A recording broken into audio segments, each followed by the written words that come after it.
right? If you are somebody that experiences deja vu often, that is indicator number 6 that you are psychic or you are possessing psychic gifts. All right, let's get on to number 7. Number 7, it is hereditary, you guys.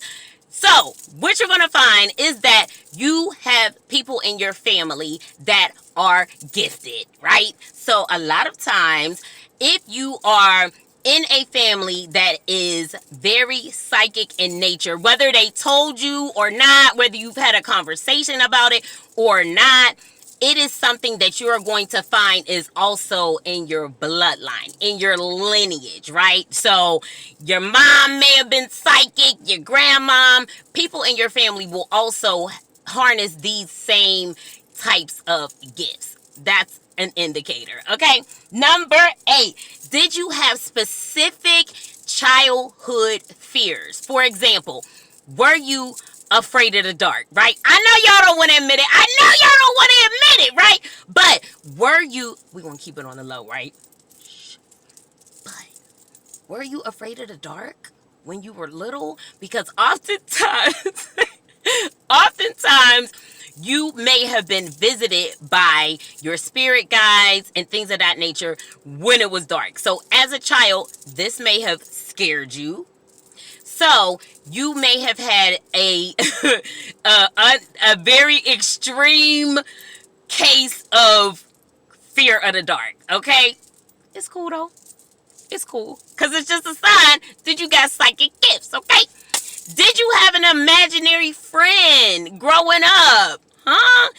That could have been a spirit guide who was coming to you to relay messages because, like I said, our psychic gifts are all about us being able to receive messages from our spirit guides, from the spirit realm, or our higher selves in order to be able to help us throughout life. So people that had imaginary friends, they are psychically gifted. And that imaginary friend, 9 times out of 10, was a spirit guide or someone of a angelic presence, right? An angelic being or a spiritual being, okay? On to number 9. Do you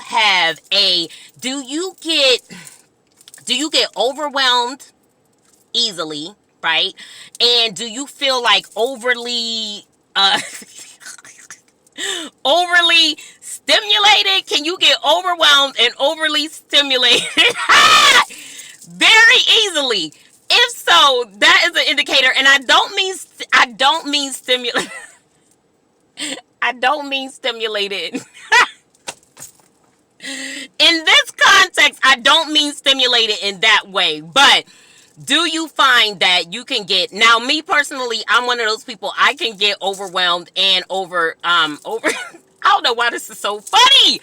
I can get overwhelmed and overstimulated very easily. Like I've realized that. And that is basically because as someone who has psychic gifts, you are very sensitive to energies, right? So that's why you can step into a room and get the heebie-jeebies or just feel like something's not right because you're actually very much tapped into energy and what is going on around you. So at times, if you step into somewhere that is very, like, the energies are very chaotic. Of course, we can't see it in the natural, but you can feel it because you're able to pick up on energies. You become very sensitive to energies.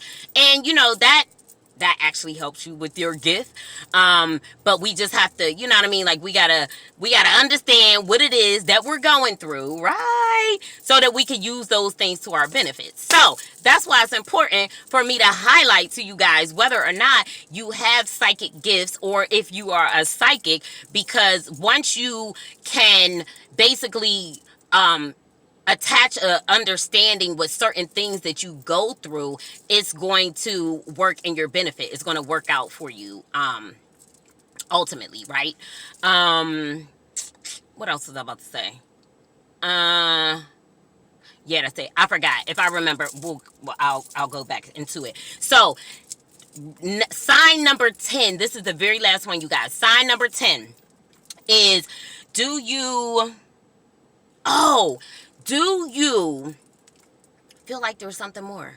Have you always felt like there's more to this life. Like, it has to be something more out there. Like, do you believe in aliens? And you know what I mean? Like, do you very much heavily resonate with the fact that, like, there's more beyond just this 3D world? It has to be otherworldly things going on. There has to be spirits that we come into contact. Are you very cognizant of the fact that there is not only a natural world, but there's also a spiritual world? That's actually, things are going on in a spiritual world just like they're going on in a natural world.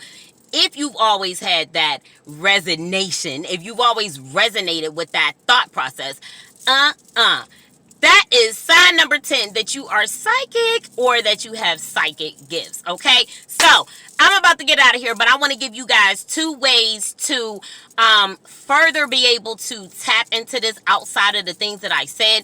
Is number 1, you want to get into consciousness awareness. So basically, how I talk to you guys about like leaning into your feelings, you want to pay attention to certain emotions, right? You want to ask yourself, like, okay, so I'm having this rush of emotion. Are these my emotions or are these somebody else's emotions, right? So basically, you want to follow the emotion. Like, you really want to figure out, like, okay, what is going on right now while I'm having all of these emotions? Are they mine? Are they someone else's? If they're mine, why is it that I'm feeling this way at this particular time? Okay, so once you guys start to do that, you will be able to further strengthen your gifts, because you're going to start to pay attention to certain things. Because a lot of times, regardless to which psychic gift you operate in more strongly, a lot of the times the information is going to